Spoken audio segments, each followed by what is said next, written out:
What if I told you that being too kind could actually be hurting you and those around you? What if the very softness you've been taught to embrace is actually keeping you trapped in cycles of suffering? In a world where kindness, empathy, and compassion are seen as virtues that we must embody at all times, it might sound strange, even controversial, to suggest that we should not be soft with everyone. After all, don't we hear all the time that kindness costs nothing, or that we should treat others as we want to be treated? But here's the catch. Buddhism teaches us that genuine compassion doesn't always look soft. In fact, sometimes true wisdom requires us to break free from the idea that we must always give in or be overly accommodating. In today's episode, we will explore a profound, yet often misunderstood, aspect of Buddhist philosophy: why sometimes being too soft toward others may do more harm than good, both to ourselves and the people we're trying to help. You might be wondering, does this mean we should abandon kindness or compassion? Absolutely not. But it does mean that we must balance our approach with wisdom, discernment, and sometimes tough love. In the teachings of the Buddha, we often talk about compassion and empathy, but there's also a strong call for wisdom and discernment. The Buddhist path is not about being endlessly patient with destructive behavior or accepting every request for help without question. Instead, Buddhism calls us to be mindful of the deeper causes of suffering, to understand when our actions might inadvertently enable harm, and to know when to set boundaries for our well-being and the well-being of others. So, why is this so important? How do we find the balance between being kind and being wise? Let's dive deeper into this idea, exploring the Buddha's teachings on suffering, wisdom, and how we can navigate our relationships without being too soft. Part 1. The Life of Buddha and His Teachings. What does a man who left everything behind to find answers to the world's deepest questions have to teach us about being soft in the modern world? To understand why the Buddha's teachings might challenge our notions of kindness and softness, it's important to first look at the life of the Buddha himself. Siddhartha Gautama, the historical figure who would later become the Buddha, wasn't always the serene, enlightened teacher we know today. In fact, his early life was far from simple or calm. Born as a prince in ancient India, Siddhartha had every material luxury at his disposal: palaces, servants, and all the comforts a person could desire. But despite all these blessings, he couldn't shake the deep, existential questions about human suffering. He wondered why people had to experience pain, loss, and death. He searched for answers to why happiness was fleeting and why, despite all his material wealth, he still felt incomplete. At the age of 29, Siddhartha made a radical decision. He left the palace, abandoning his life of luxury to seek enlightenment. He wandered through forests, studied under great teachers, and subjected himself to extreme ascetic practices, hoping that extreme self-denial would lead him to the answers he sought. But it wasn't until he found a middle ground, neither extreme indulgence nor self-mortification, that he reached enlightenment. The lesson here is crucial. It was through balance, moderation, and discernment, what we now call the middle way, that Siddhartha became the Buddha. This teaching is vital when we consider how we navigate our relationships and interactions in life. We can't simply be soft or hard. True wisdom lies in knowing when to act and when to hold back, when to show compassion, and when to assert boundaries.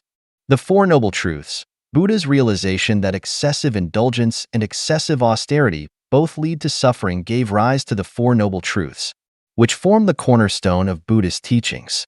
These truths not only reveal the nature of suffering, but also offer a path to transcend it.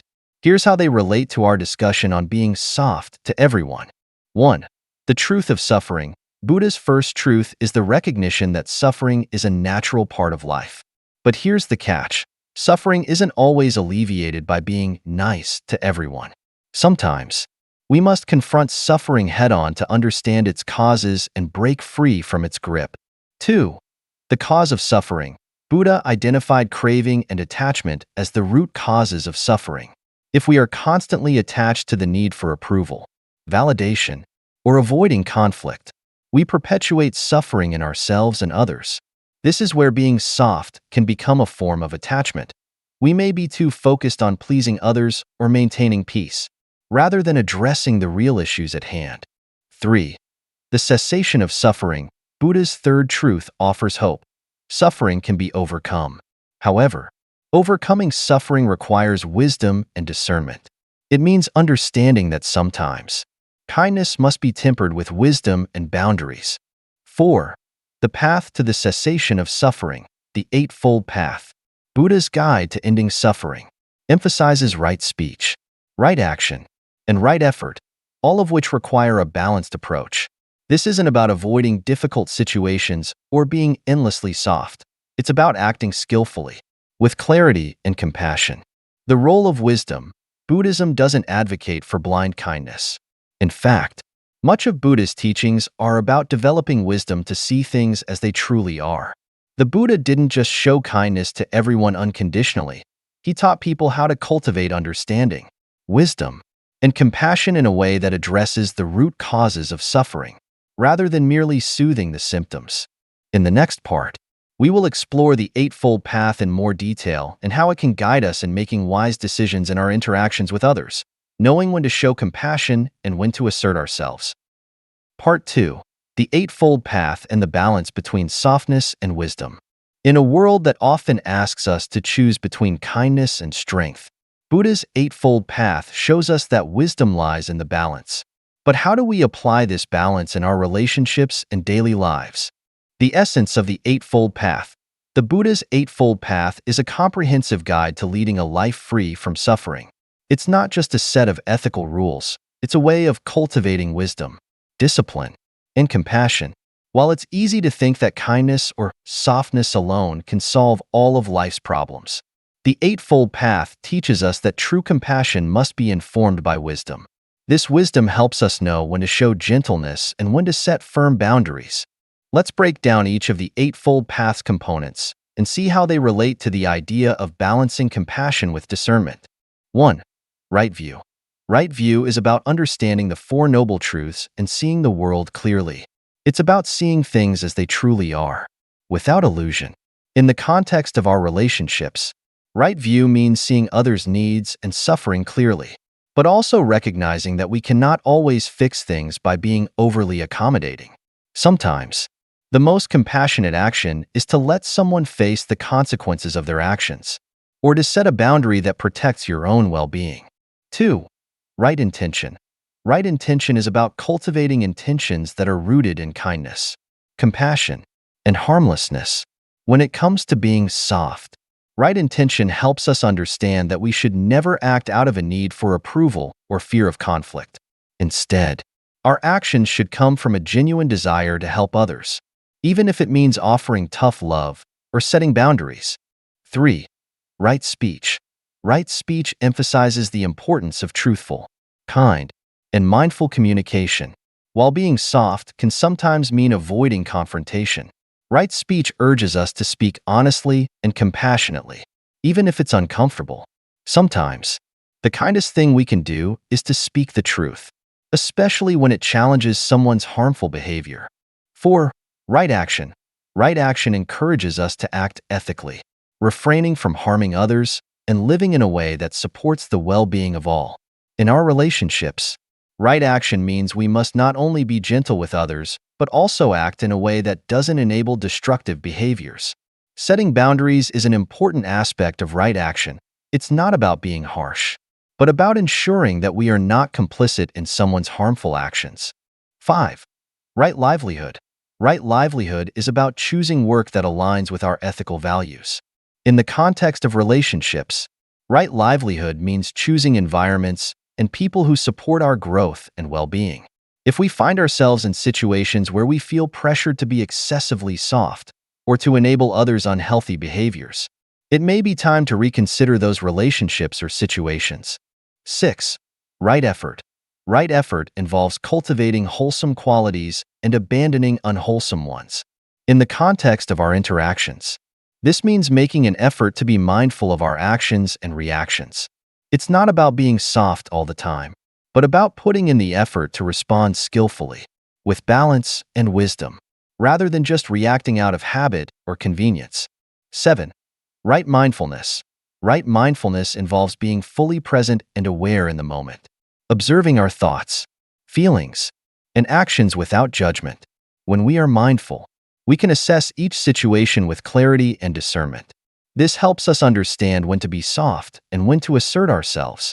For example, mindfulness helps us see when our kindness is being taken advantage of and when it's time to draw a line. 8. Right concentration. Right concentration is about cultivating mental focus through meditation, which helps us maintain equanimity in difficult situations. In relationships, this means being able to remain calm and centered, even when faced with emotional challenges or conflicts. It helps us avoid the extremes of excessive softness or harshness, and instead respond with clarity and wisdom. The balance of softness and wisdom. Each of these elements of the Eightfold Path speaks to the importance of balance. While Buddhism teaches us to cultivate compassion and kindness, it also stresses the importance of wisdom and discernment. The middle way, which Buddha himself practiced, embodies this balance. It encourages us not to fall into the extremes of indulgence or self-denial, but to walk the path between them, acting with compassion and wisdom in every moment. When we apply the Eightfold Path in our relationships, we realize that kindness doesn't mean saying yes to everyone or tolerating harmful behavior. True compassion means understanding the deeper needs of others and responding skillfully, sometimes offering a helping hand, and other times, offering tough love. It means setting boundaries when necessary and addressing harmful actions when they arise. Let's consider a few examples where the Eightfold Path can guide us in our relationships. Setting boundaries. It's tempting to be soft and avoid conflict. But right action and right speech remind us that it's okay, and sometimes necessary, to set clear boundaries. Saying no can be an act of wisdom, protecting both our well-being and the other person's growth. Addressing harmful behavior. Being soft with someone who repeatedly harms others isn't compassion, it's enabling. Right intention and right speech encourage us to address harmful behavior directly and compassionately, whether it's through honest conversation or taking more direct action to stop the harm. Navigating conflicts. The middle way encourages us to face conflict skillfully, with both compassion and discernment. Rather than avoiding the issue or reacting with anger, we approach the situation mindfully and with understanding, seeking resolution that benefits all parties involved. Part 3. Compassion versus enabling, applying the middle way. Compassion is one of the highest virtues in Buddhism, but there's a fine line between showing genuine kindness and enabling destructive behavior. How do we ensure that our compassion doesn't lead to harm, either for ourselves or others? Understanding compassion in Buddhism. Buddhism teaches us that true compassion is not about giving in to every request or desire. It's not about avoiding discomfort or confrontation, but about acting in a way that reduces suffering, not just for others, but for ourselves as well. Compassion, in this sense, is not about being soft in a passive way. It's an active force that aims to promote well-being, wisdom, and growth. However, there is a subtle danger in being overly soft in the name of compassion, enabling others to continue harmful behaviors without consequences. Enabling is not compassion. It's a misguided attempt to avoid conflict, to please others, or to protect ourselves from discomfort. The Buddhist teachings on right intention and right action help us navigate this delicate balance. Right intention asks us to cultivate a compassionate desire to alleviate suffering, but without enabling others' destructive patterns. Right action reminds us that sometimes the most compassionate thing we can do is to allow someone to face the natural consequences of their actions, or to set firm boundaries that protect our well-being. The middle way. The middle way is a core Buddhist teaching, encouraging us to avoid extremes. It teaches us not to fall into the trap of either indulging others' desires or being harsh, but to find a balanced approach that aligns with wisdom and compassion. In the context of compassion versus enabling, the middle way asks us to be mindful of two extremes. 1. Indulgence/overaccommodation. This is when we give in to others' demands or requests, even if it's harmful to them or to us. It may look like kindness, but it's actually an avoidance of discomfort or conflict. 2. Harshness/detachment. On the other extreme, We might push people away or refuse to engage with their suffering, believing that they should figure it out on their own or toughen up. This is not compassion. It's detachment born of impatience, frustration, or fear. The middle way teaches us that we must neither be overly indulgent nor overly harsh. We must learn to walk the line between being kind and firm, loving and discerning, compassion without enabling. To ensure our compassion doesn't cross into enabling, we must ask ourselves some key questions when faced with a situation where someone is asking for help. Oh, is this action helping or enabling? Will my response support this person's growth and well-being? Or will it simply help them avoid the consequences of their own actions? Am I protecting myself? Sometimes, compassion means setting boundaries. If we are being asked to give in to a request that harms us or others, we must have the wisdom to say no, even if it feels uncomfortable. What is the greater good? Compassion is not just about the short-term relief of discomfort. It's about helping the person in the long term. Sometimes, that means allowing them to face their challenges rather than rescuing them from every difficulty. Here are a few examples of how we can apply the middle way when faced with the tension between compassion and enabling. 1. A friend struggling with addiction. If a friend or loved one is struggling with addiction, we might be tempted to cover for them, lend them money, or bail them out of difficult situations. While these actions may appear compassionate in the short term, they enable the behavior and prevent the person from facing the natural consequences of their addiction. Instead, the middle way encourages us to set firm boundaries, offer emotional support, and encourage the person to seek professional help. It may feel harsh in the moment, but it's ultimately more compassionate because it allows the person the opportunity to confront their problem and seek lasting change. 2. A family member who is constantly demanding attention. A family member may frequently demand your time and energy, pulling you into their drama or emotional turmoil. If you always respond by dropping everything to meet their needs, you might be enabling them to remain dependent on you rather than learning to handle their own emotions. The middle way teaches us to offer help, but with limits. We can be present and compassionate without losing ourselves in the process. This might mean saying, I can listen to you for 20 minutes, but I also need time for my own self-care. Compassion does not require us to be a constant source of support without boundaries. 3. A child who struggles with responsibility. If we're constantly rescuing a child from the consequences of their actions, whether it's doing their homework for them or taking responsibility for their mistakes, we are enabling them to avoid growth. Compassion means guiding them to face the consequences of their actions, teaching them accountability, and offering encouragement as they learn to manage their own responsibilities. Ultimately, the wisdom of the Buddhist teachings helps us discern when our compassion is genuinely helping someone and when it is enabling their harmful behavior. Wisdom is what allows us to act with clarity and confidence in difficult situations. Without wisdom, compassion can become a form of attachment or self-sacrifice, where we give up our own needs or well-being to save others.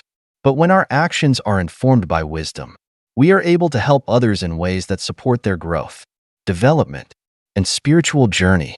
Compassion, when practiced in the right way, never leads to enabling. It always leads to growth, healing, and transformation. By applying the principles of the middle way, we can learn to balance our desire to help others with the wisdom needed to set boundaries and avoid enabling destructive behavior. True compassion requires both soft-heartedness and strength of mind, guided by the clarity that wisdom brings. Part 4. Strengthening boundaries, the power of saying no with compassion. Sometimes the most compassionate thing we can do is say no. But how do we navigate the guilt and discomfort that often arises when we set boundaries? Let's explore how we can develop the strength to say no without sacrificing our compassion or our sense of self. The challenge of saying no. One of the most difficult aspects of being compassionate is learning to say no when someone's request isn't in alignment with your own well-being, values, or capacity. Many of us have been conditioned to please others or avoid conflict, and as a result, we may feel guilty or selfish when we set boundaries. However, saying no is not a rejection of the person making the request. It's a way of protecting our own well-being and ensuring that we can show up for others in a healthy, sustainable way. The Buddhist teachings on right speech, right effort, and right livelihood emphasize the importance of acting with integrity and wisdom, both for the sake of our own spiritual growth and for the benefit of others. Why saying no is compassionate. At first glance, saying no might seem harsh or unkind, but in reality, it can be one of the most compassionate actions you can take. By saying no when necessary, you protect your energy, maintain your emotional health, and prevent yourself from burning out. It also allows you to be more present and available when you are able to help others. The Buddha himself was not afraid to say no when it was needed. He often set clear boundaries with his disciples, encouraging them to develop their own understanding and wisdom rather than relying on him for everything. This kind of boundary setting allowed others to grow in their own spiritual practice, rather than fostering dependency. The wisdom of boundaries. In Buddhist practice, boundaries are not about building walls or closing ourselves off from others. They are about recognizing where our responsibilities end and where someone else's begin. Boundaries are a reflection of the wisdom to know what is ours to carry and what is not. To put it simply, boundaries are a way of respecting both ourselves and others. When we honor our own needs, we are better equipped to help others in a healthy and sustainable way. How to develop the strength to say no. 1. Practice mindfulness. Before responding to a request, take a moment to check in with yourself. How do you feel? Are you saying yes out of obligation, guilt, or a desire to please? Or are you genuinely able to offer your help without compromising your own well-being? Practicing mindfulness helps us become more aware of our own needs and the emotional dynamics in play. Mindful pause. When asked to do something, take a deep breath and pause. This space between the request and your response is where clarity can arise. It allows you to avoid knee-jerk reactions and instead respond from a place of wisdom and self-awareness. 2. Reframe the no as a positive. Saying no doesn't have to be negative. You can reframe it as an opportunity to say yes to something more important, whether it's your own self-care, a more meaningful activity, or another person's request that aligns better with your values. Example: I can't help with this right now, but I'm happy to support you later when I have the energy. This shows that you care, but you also value your time and energy. You are not rejecting the person, but instead offering an alternative that respects both of you. 3. Be clear and direct. Often, we feel guilty because we don't set clear boundaries. We might say no in a way that is vague or apologetic, leaving the other person uncertain about our limits. When setting boundaries, be clear, direct, and firm, but also compassionate in your tone. Example: I can't take on this project right now because I'm already stretched thin. I need to focus on what I've already committed to, but I appreciate your understanding. This approach is both honest and respectful, and it ensures there's no ambiguity about your limits. 4. Acknowledge the other person's needs. It's important to acknowledge the other person's feelings or needs when setting a boundary. This doesn't mean you have to give in to their request, but it helps show that you're not disregarding their feelings. Example: I understand that you need help with this, and I wish I could be there for you. Unfortunately, I'm not in a position to help right now. Maybe we can find another way together. By showing that you hear them and care, you soften the impact of your no. 5. Use the power of self-compassion. When we feel guilty about saying no, it often comes from a place of self-criticism or fear of being judged. Practicing self-compassion helps us recognize that it's okay to say no and that we are not being selfish. We are simply caring for ourselves in a way that will allow us to show up more fully for others in the future. Self-compassion practice. When you feel guilty after setting a boundary, remind yourself that you are doing what's necessary for your mental, emotional, and physical health. Think of it as an act of love for yourself, not just a rejection of the other person. How to manage guilt. Guilt is a natural feeling that can arise when we say no, especially if we're not used to setting boundaries. But guilt doesn't always mean we've done something wrong. It's simply a signal from our mind that we may be uncomfortable with the choice we've made. To manage guilt, remember that a guilt is a signal, not a truth. It may feel uncomfortable, but it doesn't necessarily mean you've made the wrong choice. Question where the guilt is coming from. Is it from a fear of disappointing others? or from the realization that you're honoring your own needs, or reflect on the greater good. Sometimes the guilt we feel is rooted in a misunderstanding of what is truly beneficial. By saying no, you are helping the other person develop their own resources or find another way to meet their needs. And you are also ensuring that you can continue to help in a meaningful and sustainable way in the future. Saying no with compassion is not easy, but it is an essential skill for maintaining healthy relationships and preserving our own well-being. By developing the strength to set boundaries, we can ensure that we are showing up as the best version of ourselves, both for others and for ourselves.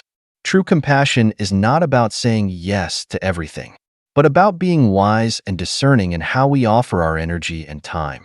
The strength to say no comes from knowing that, by doing so, we are also saying yes to a life that is aligned with our values, wisdom, and peace. Part 5. Creating space for self-care, the importance of nourishing ourselves. In a world where demands and responsibilities never seem to end, how do we find time for self-care? How can we nurture ourselves without feeling guilty or selfish? Let's discover why taking care of yourself is not just a luxury, but a crucial act of compassion. The necessity of self-care. Self-care often gets a bad reputation. Many people view it as selfish or indulgent, especially when there's a constant pressure to give to others. However, in Buddhism, self-care is not just a personal luxury. It is a foundational practice that allows us to live in balance and harmony. The Buddha himself encouraged his followers to cultivate mindfulness, equanimity, and self-awareness, all of which are forms of self-care. In order to show up for others in a meaningful way, we must first ensure that our own cup is full. If we constantly give without replenishing ourselves, we risk burnout, resentment, and exhaustion, which ultimately diminishes our ability to help others effectively. Self-care isn't just about pampering ourselves. It's about maintaining our mental, emotional, and physical well-being so that we can be of greater service to the world. The role of self-care and compassion. Self-care is the foundation of true compassion. It's like the oxygen mask analogy you often hear in airplanes. You can't help others put on their masks unless you've secured your own. When we take the time to care for ourselves, we are better equipped to care for others. Compassionate action begins with self-compassion, learning to treat ourselves with the same kindness and understanding that we extend to others. Moreover, self-care is not about isolating ourselves from the world. It's about finding balance. The Buddha's teachings on the middle path remind us that balance and moderation are key. Just as we seek balance in our relationships, work, and duties, we must also seek balance within ourselves by carving out space for rest, reflection, and nourishment. Common barriers to self-care. Despite its importance, many people struggle with self-care. Some common barriers include guilt. Many feel guilty about taking time for themselves, especially in cultures that emphasize self-sacrifice and putting others first. This guilt can make it difficult to prioritize our own needs. Overwhelm. The demands of modern life, family, work, social obligations can make self-care feel like an impossible task. When we're overwhelmed, it's easy to push our own needs to the back burner. A belief that self-care is selfish. Some people mistakenly believe that taking time for themselves means they are neglecting others.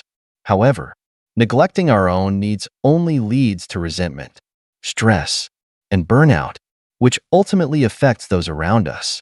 Or lack of awareness. Sometimes, we're so focused on the external world, on what others need or what we think we should do, that we forget to check in with ourselves.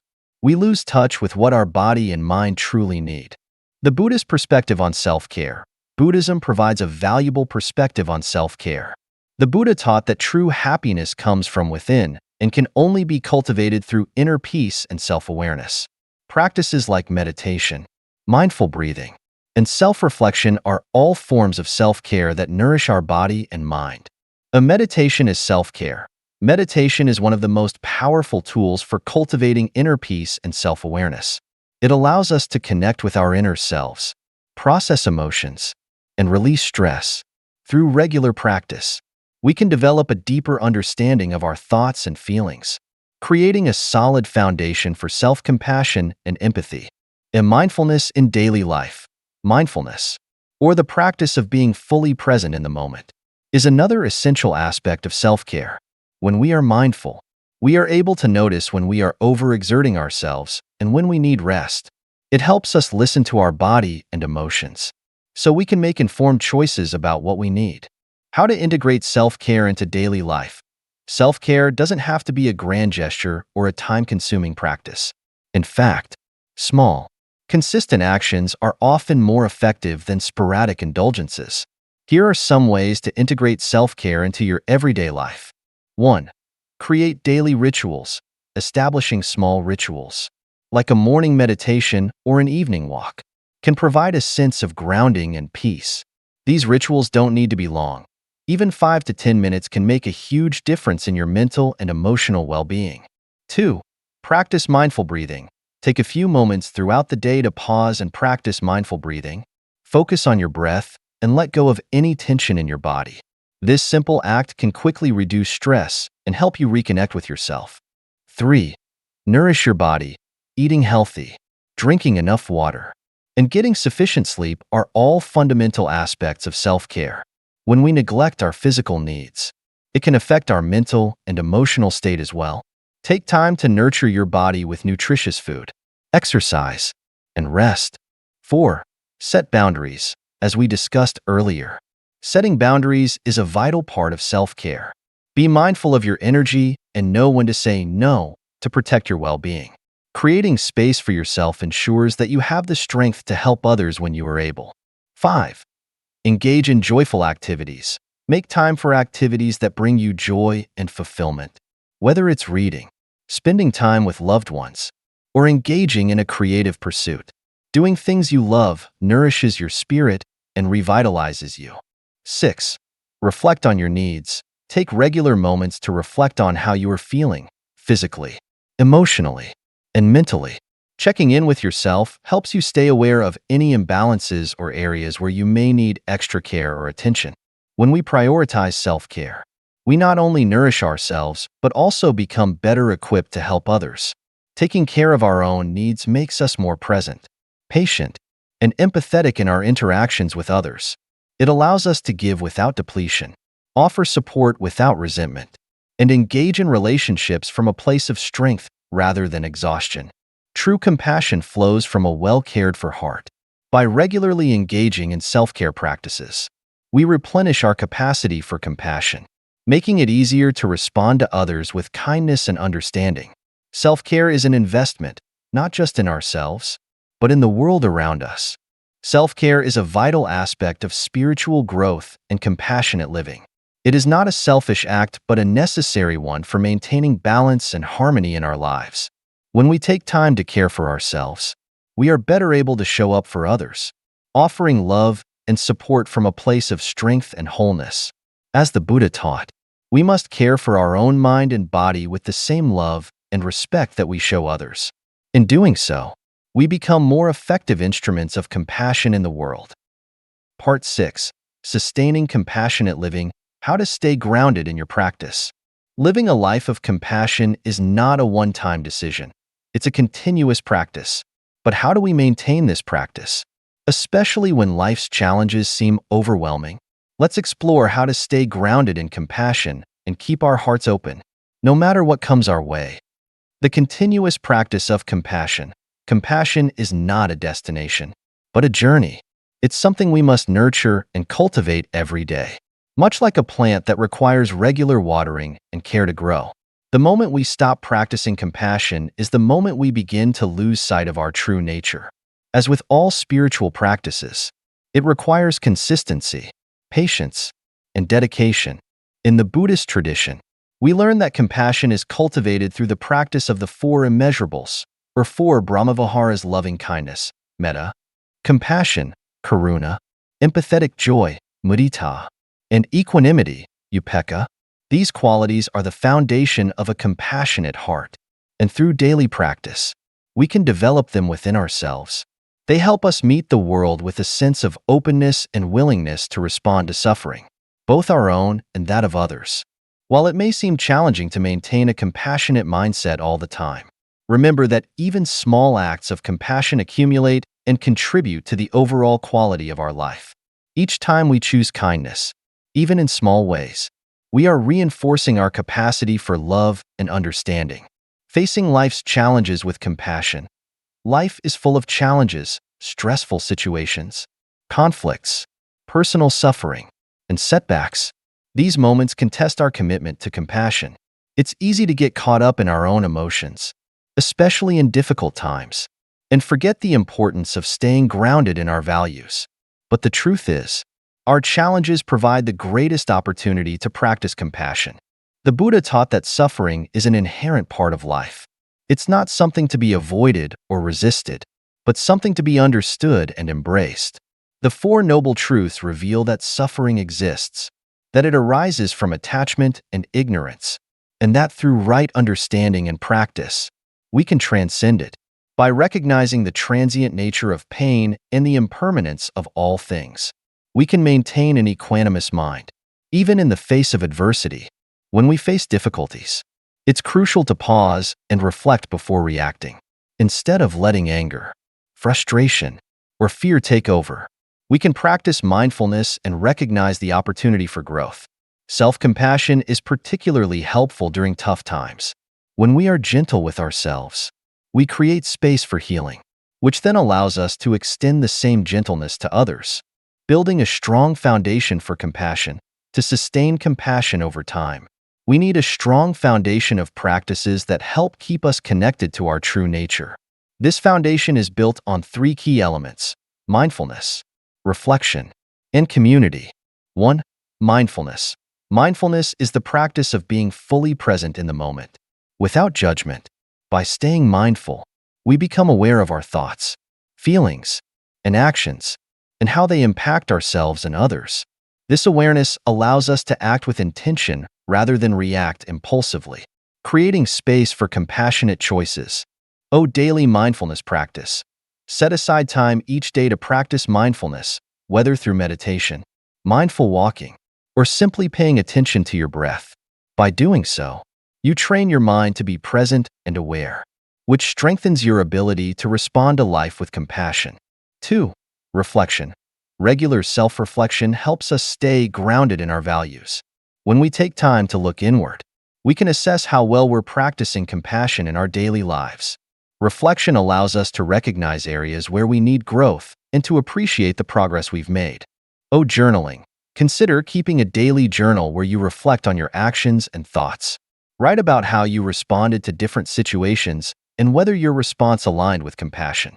This practice helps you stay accountable to your values and improves your ability to act with awareness and kindness. 3. Community. Compassion is often best cultivated within a supportive community.